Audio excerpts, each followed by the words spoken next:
Well, for more on this story, here's Bloomberg's Simon Packard. So, Simon, I just want to start by asking you about the comments we're hearing there from designer Paul Smith. I think he said the rents are ridiculous and mad. Well, it may well be, but that hasn't stopped people opening up on Fifth Avenue. And it's the same case across the world. What we're seeing now is retailers in an uncertain outlook, particularly in Europe and in the US, are looking for growth.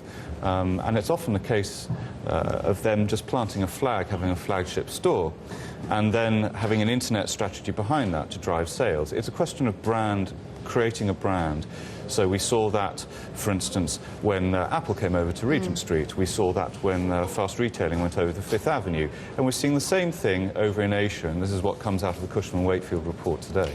And in this region, we have New Bond Street replacing the Champs-Élysées in Paris as Europe's most expensive street. Why is that? Well, it's really a question of London's stature as a global city. And what's been driving the West End, it has been the weak pound, and that's been driving tourism. And so what we've seen is that London has come back, partly because of enormous flows of tourists into the West End in particular. And what we're seeing is that destinations, whether it's the big super shopping mall and the main retail streets where there are restaurants, theatres, cinemas, all the other activities which bring people together in one place, they're able to command top rents.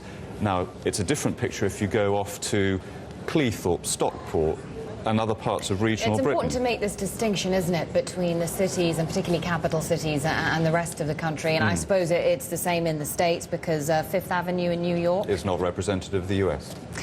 So, also Tokyo and Seoul moving up the global rankings, right? Tell me about that. Well, it's a growth story, and basically growth globally is coming out of Asia. And so what we're seeing is international retailers, Zara, H&M, Gap, are targeting with slow growth in their own domestic markets. They're looking to expand, and growth is in Asia. We're seeing that driven out of China. There's a boom going on relative terms, and the region was less affected by the credit crunch.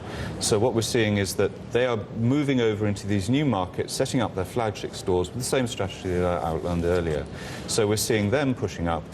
And in the domestic markets in Europe, they're coming down the rankings. So it's really a sort of a rejigging of the pecking order now. So very briefly, gains for Asian locations largely at Europe's expense. How has the recession affected rents in Europe? Well, across Europe, we've seen rents in the prime locations drop 4.5%.